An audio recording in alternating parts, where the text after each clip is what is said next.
to talk about rich task and math discourse with the math team, and everything we do is centered around those three pillars: a backpack of success skills, racial equity, and culture and climate. I love the previous session, and we're really just going to piggyback on that thinking and dig into math specific. And so we know from last week, we have to have the community first. So we're going to refer back to the community a lot because to have discourse, our kids have to have trust. And so why is discourse so essential? I love this quote from Benjamin Franklin. Tell me and I forget, teach me and I remember, involve me and I learn. And in Jefferson County, we are wrapping our kids up to these student-centered classroom where every child is a part of that community and every child is celebrated. And if we look and think about the Hattie effect size, an effect size just means what's working, research-based. And 0.4 or 40 hundredths means an average year of growth. Teacher estimate of achievement is nearly 3 times that. So we're accelerating growth when we believe in our kids. And our kids know we believe in them when we trust them to have the discourse. So we're going to talk about some ways to make that work. And then classroom discussion and discourse has an effect size of 82 hundredths, nearly double the growth of a year. So these are ways to accelerate our learning. So that's why we're here today to talk about that. And so Sara created this amazing graphic that helps us understand and put our work together with racial equity and mathematics. And in mathematics, we have a rigor stool, and we're basing everything on conceptual understanding, procedural fluency, and application. Those are the 3 dimensions. And if you'll notice, the conceptual understanding and the procedural fluency both point to culturally responsive teaching. What that means is conceptual understanding is beyond procedures. It's not the math that some of us were taught, just memorized without any reasoning. It's students with inquiry-based and understanding and figuring things out in a problem-based situation with manipulatives to make sense of mathematics in a creative way and see themselves as mathematicians. And then the procedural fluency flows from that because the procedures start to make sense. And as we think about Zaretta Hammond and that chart that I love so much in her book, moving kids from dependent to independent learners, that's what's going to matter in 40 years. So these kids have the opportunities. All kids have opportunities. And then the last piece is application. And that's those rich problems we're going to make sure that we have every context and every learner is celebrated. And that's more aligned with the multicultural education and the social justice education. So what are some ways we can do this? So I have learned so many creative things from teachers and on Twitter and online board and Nearpod, and then Google Slides with text boxes. There are so many ways, and I just want to thank you for all the creativity I've learned from you. And so if we could use the chat waterfall, I'm going to propose a question, and then you can start entering that in the chat, but don't hit enter until I ask, say waterfall. What engagement tool do you see on the left that you think would be really helpful for kids and why? So my question is, which of those and maybe others would be helpful in engaging students and why? So you're typing that in the chat. And when I say waterfall, you'll hit enter. The hardest thing online to me is wait time. Okay, waterfall.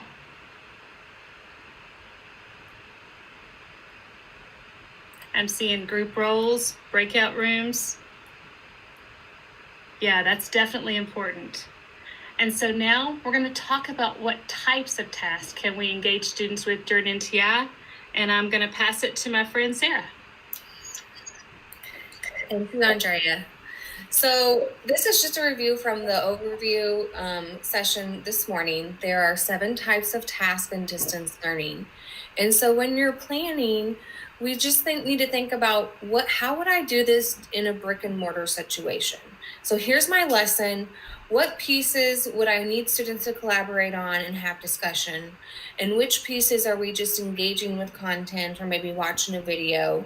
And then determine which of those pieces would be synchronous versus asynchronous. So if I'm introducing new material, maybe I do a hyperdoc asynchronously to get students engaged and kind of exploring with it. But then during their synchronous session, we're going to engage more deeply with that content, and we're going to have collaboration and group work and a discussion of what we noticed and wondered during that introduction of the new material.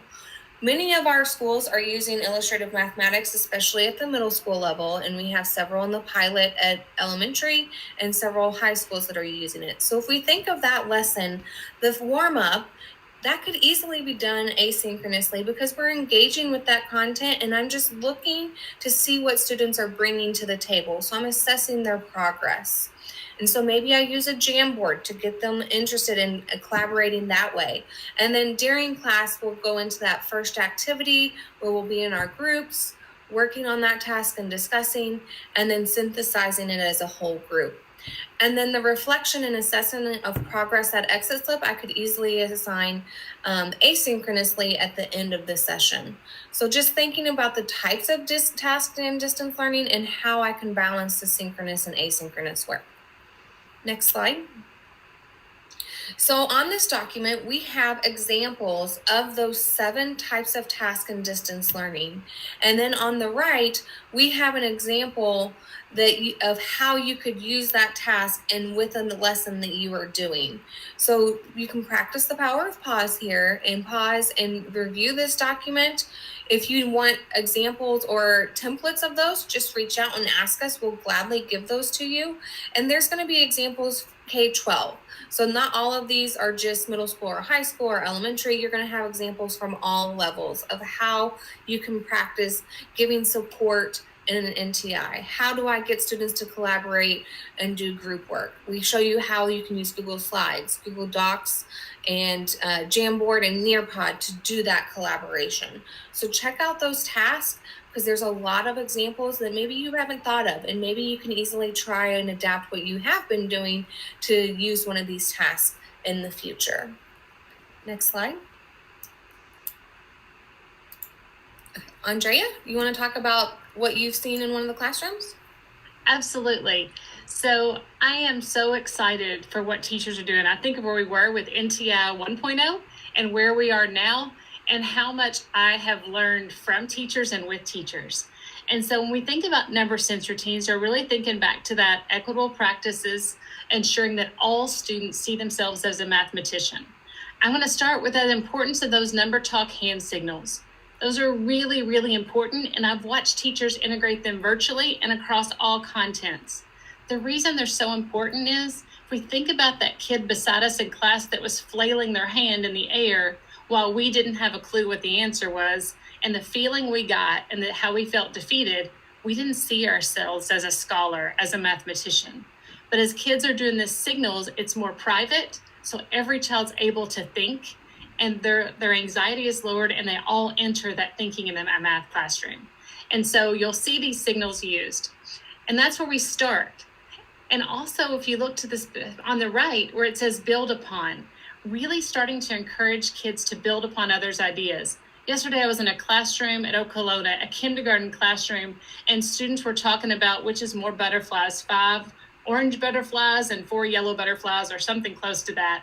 And the students were building on one another's thinking.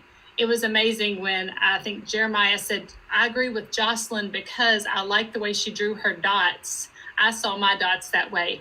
And kids are starting to use math language and they're getting there, but getting them to recognize themselves as mathematicians is validating their thinking and their thoughts.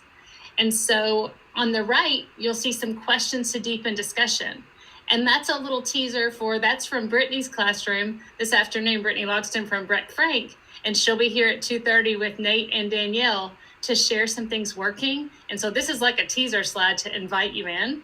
And so I'm going to play this clip from Mr. Stahl's class. It's only 1 minute, but it is amazing. So here's my tech skills. Might get a little scary. All right, can someone tell me, do you see the clip getting ready to play? Yeah. Yes. Uh-huh. It could be B because it's a circle.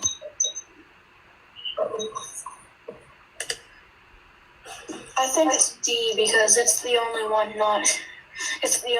that has a shaded side. And also A has four parts and all the other ones got 3.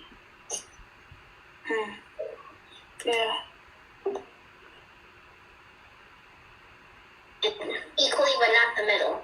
So that's why I think it's diagram C. Do you have any other ideas on what might not go on? I mean, I agree with you because it's not divided in the same. It's not divided equally. There's probably going to be another reason. There's only one of them that each part is a square. I noticed that A is the only shape that has like a square as like. That's like a size. Yes. Oh well, unless you want to cut. Again, like I said, there's only one that has a denominator 4, and there are 3 that have a denominator of 3. And so that's our clip. And while I'm switching to screens, if you'll take a moment, I want to try that waterfall one more time. And so my question is for you to start typing in the chat and don't hit enter until I say waterfall. Why was that a rich learning experience? So my question is, the clip you saw, why was that a rich learning experience for students?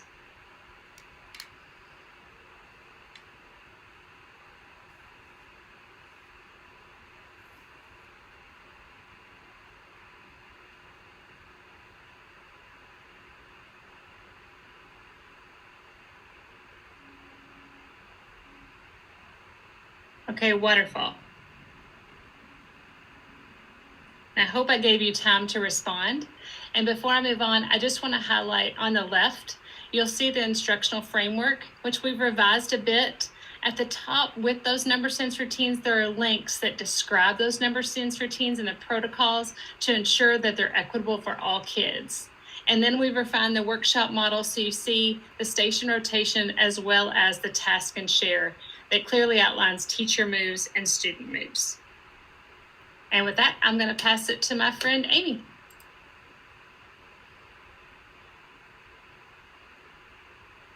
Okay, well, I want to share a perspective from kindergarten. So many times I hear, they're so little, they can't do this. But you know, K can too. I know that's our hashtag, and I love that because it's true. So this is a clip from a teacher at Breckenridge Franklin in her kindergarten classroom. I put a few clips or pictures on the slide of where this learning is moving toward for the end of this routine.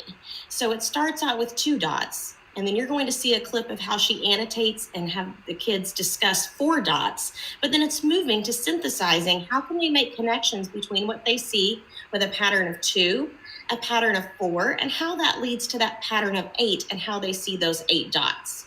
So Andrea, if you're ready, can you click that clip for me?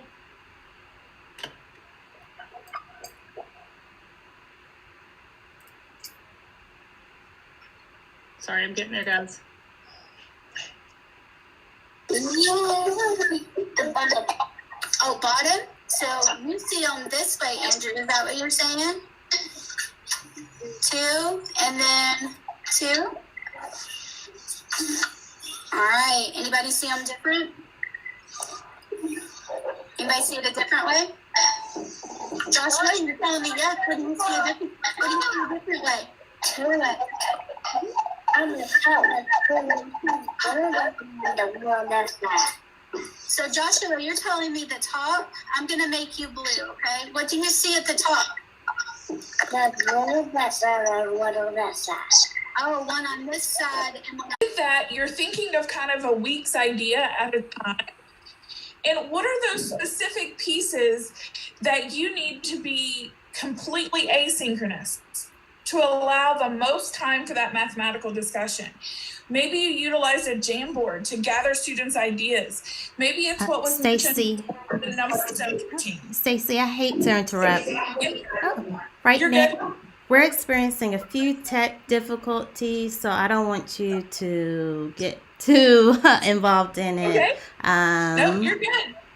It should be coming up in just a few moments, and I think we are live again. I am double checking, making sure. And Yep. Stacy, on the right slide. You're good. Okay. And we are live. Okay, thank you for coming back with us. We apologize for our technical difficulties. But as I was mentioning in preparing for your synchronous session, you want to make sure that you are ensuring the most amount of time for students to engage in mathematical discussion. And that be what part of the lesson needs to be prior and done asynchronously in order to gather all of that information and allow students to share ideas with each other. But then if you move over to the right-hand side, we've got 3 additional questions that you want to continue to think about. When you're asking students to work at their own pace, how are you leveraging those moments and that information that you're gathering during your synchronous sessions? What is the intent and the support that you're providing and pulling from students in order to move the learning forward? I mentioned at the beginning, you want to think of the week. What does the week look like? What does the day look like? And if you were in a regular classroom, what are you going to do to keep things ongoing? But apply that to your synchronous and asynchronous settings. How are you going to connect the learning for the task that was given in the asynchronous to the synchronous session? Not just by same topic, but what are the explicit connections that you're wanting to build to provide the coherence and the consistency and the support for students? So as we look at the next slide, it'll give you an idea of what a week might be in the self-paced or asynchronous and then live synchronous sessions. If you notice, on Wednesday, H12, there is a problem. There's a pull border problem that allows students to do some self-paced work around Desmos and things that they have done with functions. But then there's a stories and equations task for them to engage with. And intentionally, this stories and equations was used to set up the learning for the Express Yourself synchronous session. As you notice, the standards progress so that students are moving and building from 7th and 8th grade connections, because this is an Algebra 1 support. And then they're moving into the high school level standards through some of the tasks and conversations that they're engaging with. So that Express Yourself task in a synchronous setting began in the asynchronous stories and equations. So if we click to the next slide, you can see within the live synchronous session, kids were in a breakout room. They're able to work with a task that not only has them provide their own descriptions and really dive into what might this look like, but from their synchronous session conversations, they're able to really flesh out and provide some ideas. And so this is just one way in which students are able to engage in a rich task. And Sara, what was the other setup and strategy you guys had and how you might set up and think about your week on the next slide? Yes, so you saw this in the overview session at the first half hour. This is lessons 1 through 6 from Unit 1 in 7th grade. And you can see that we have 3 lessons per week. So this is the first week. And I have the cultural process and academics, because we want to teach the whole child, not just worry about the academics piece. So how are we doing those social and emotional check-ins? And you can see when this assignment was posted, when you want something due, and then the check-in is the blue synchronous session on Fridays. Then the process. So how are we allowing time for students to self-reflect and think about their own progress on the learning goals and in their learning? So on Monday, we could post in a Google Doc that they write their goal. Then we check in on them on Wednesday and provide feedback based on the student check-in. And then the academics is that third and final layer. So what lessons am I going to get to? And then what pieces of those lessons am I going to do synchronously? And which ones am I going to do asynchronously? All the green is asynchronous time, and the blue is the synchronous session. So this is kind of like a way for a teacher to plan out the lessons for a week and determine which would be asynchronous and synchronous. And you can see that the warm-up on this lesson for number 2 was a number talk. And I have a note that says we're going to complete that asynchronously. So that's assigned on Monday with lesson 1. And then I use that number talk as my entry point into the activity of lesson 2.3 with scaled triangles that we will complete during our synchronous session. And then again on Thursday, setting up that time for that synchronous session, we're assigning that warm up to be completed asynchronous. And as a teacher, I will review and provide feedback and use that as our starting and jumping off point for lesson 3 activities 3.3 and 3.4. If you go to the next slide. And so this is finishing up that sequence of lessons, and you can see how I've incorporated small groups because they're based on lessons 1 through 3. I noticed that I needed to pull a small group based on students' work and provide them feedback. Then we have assignments of the practice problems to be completed asynchronously.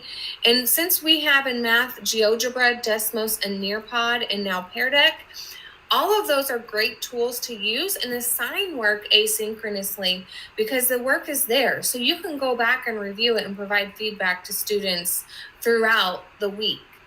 And then if you notice up in the top left-hand corner, I have a supports page. So in our class, our Google Classroom, or if I have a class website, these pieces would be there on an ongoing basis for students to check in if they needed support whenever we were not in a synchronous session. Next slide. And then based on my lesson plans, here's how I create my schedule as a teacher and lay it out so that I know that I'm providing the most support and feedback for my students, and then making sure I have time to dig deep into their work and get that feedback and questions that I need to ask for those live sessions. So these are just things for you to think about and strategies that you can use to plan your unit and lessons of instruction for NTI. Next slide. And I think I'm turning it back over to Stacy, right? Yes. So as we think about, you've seen some various structures and supports that would really identify and help a teacher think through what do I need to do synchronously versus what can I do asynchronously. But now how do I determine the rich tasks? As you saw, and hopefully you've gone back and you've watched the morning session about the rich tasks, and we want to highlight what about some of these examples that we've shared with you make them rich tasks. So this slide identifies some of the key components within that Bloom's taxonomy that we want to make sure students engage with in order to ensure it's a rich task. So let's look back on the next slide at the Algebra 1 example that we had of all of those students that have worked in a breakout room. So they've worked together in a breakout room. They've now paired together equations with situations, and they've each typed in within some discussion as well. They've settled on some explanations for why they've chosen those groups. And what about this makes it a rich task? Well, as I mentioned earlier, the asynchronous part was the stories and the equations. So prior to engaging with this task in a live session, students were given the word problems, the situations that you see here, and they were asked to create their own expressions that might represent the situation. So students had some time on their own, whatever they needed, in order to try to think more deeply about the problems and how might they themselves represent it.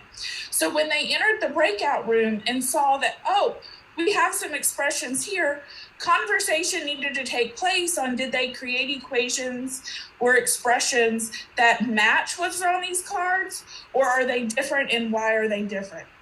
So Andrea, hit next again, and let's look at that listing of rich task requirements. So what you see highlighted in green, those were the options that made this a rich task that students engaged with in an asynchronous setting.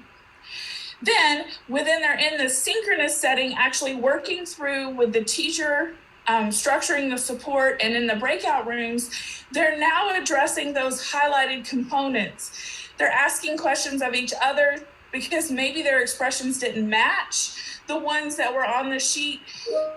At broadening and kind of thinking about their understanding. There was some collaboration and discussion to settle upon the solutions and the answers, and really engaging with some self-confidence because they're like, hey, yeah, I got that too, but why? What were my clues and things of that nature? So this made it a rich task because we were able to highlight a majority of those components, whether it be an asynchronous setting or a synchronous setting. So we really want to highlight those questions when you're planning back a few slides when you're really trying to lay out your week and your structure. So as we wrap up on the next slide, we have some things we want you to think about.